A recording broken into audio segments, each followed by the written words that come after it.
Fallout Season 2, Episode 3 Review. Xander's shocking fate sparks Wasteland chaos. Read on for a spoiler-filled breakdown, detailed explanation, and verdict on whether Fallout Season 2, Episode 3 is worth your time. Fallout Season 2, Episode 2 left me uneasy in the best way.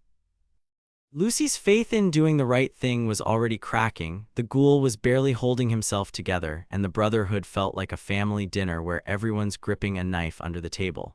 Now, Fallout Season 2, Episode 3 picks up that tension and refuses to let go. No soft landings here. This hour takes the quiet threats of last week and turns them into loud, irreversible decisions. Lines get crossed, beliefs get tested, and by the end, someone pays the price in blood. What struck me most is how personal everything feels. This isn't chaos for spectacle's sake, it's chaos born from stubborn ideals colliding headfirst. Thaddeus returns. Morality gets real murky in Fallout Season 2, Episode 3. Thaddeus popping back up was not on my bingo card, and seeing him halfway into ghoul territory somehow makes him more unsettling and more endearing at the same time. He's running a bottling operation staffed by kids pulling brutal hours, and yet he delivers encouragement like a camp counselor who missed the memo on ethics. Johnny Pemberton plays him with such offbeat sincerity that I kept catching myself conflicted. I know what he's doing is wrong, but the show smartly lets that discomfort sit. Thaddeus isn't twirling a mustache, he's surviving, rationalizing, and smiling through it. That ambiguity works, even if the situation itself is grim enough to make you squirm. Lucy and the Legion. When kindness finally hits a wall, Lucy's run-in with Caesar's Legion is one long lesson in why good intentions don't carry much weight in the Wasteland. Her capture is swift, brutal, and brutally pointless, especially when the person she tried to save is executed without hesitation.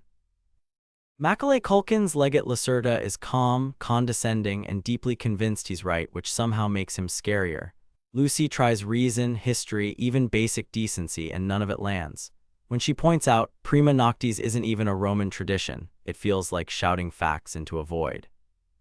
Her punishment isn't just physical, it's ideological. Watching Lucy realize that her empathy has limits is painful but necessary. The ghoul and the NCR. Hope looks thin these days. The ghoul's journey this episode is equal parts cynical and strangely tender. His reunion with Victor at Camp Golf hit me right in the nostalgia, even if Victor himself is a little worse for wear. The NCR's state, reduced to a couple of worn-down Rangers clinging to relevance, felt depressing rather than heroic.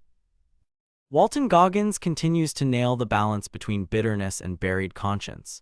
When he decides to trade information to save Ella Purnell's Lucy, it feels ugly, calculated, and entirely in character. The explosion that follows isn't framed as a victory, it's framed as a necessity, and that distinction matters. Maximus and Xander. The moment everything breaks, this is where the episode truly swings for the fences. The Brotherhood of Steel storyline finally snaps, and Xander's presence accelerates that collapse. Kumail Nanjiani brings an unsettling zeal to Xander, someone who believes rules matter more than lives. Maximus killing him isn't framed as heroism or rebellion, it's desperation. Aaron Moten sells every ounce of that moment, from hesitation to horror. When Max says, "I think I just started a war," it doesn't sound dramatic, it sounds terrified. That's the difference. Is Fallout Season 2, Episode 3 worth a watch? Well, Fallout Season 2, Episode 3 earns its place even with its rough edges. The story finally tightens its grip, and instead of jumping between ideas, it commits to consequences. Xander's fate isn't just shock for shock's sake. It permanently alters Maximus' path and turns the Brotherhood storyline from internal tension into open fracture. That moment lands because Aaron Moten sells the hesitation, the fear, and the regret all at once, while Kumail Nanjiani makes Xander charming enough that his end actually stings. Ella Purnell continues to ground the chaos with Lucy's stubborn decency, even when the world spits it back at her, and Walton Goggins remains the episode's emotional wildcard, balancing cruelty with flashes of something dangerously close to care. The Legion storyline occasionally feels smaller than it should, but the writing compensates by leaning into ideology over spectacle. Most importantly, wars are brewing, lines have been crossed, and no one walks away clean in this Amazon Prime Video series.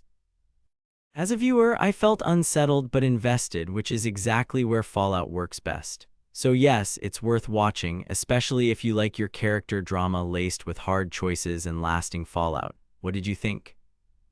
Did Maximus have any other option, or was this always where his road led? Fallout Season 2 is streaming now on Amazon Prime Video.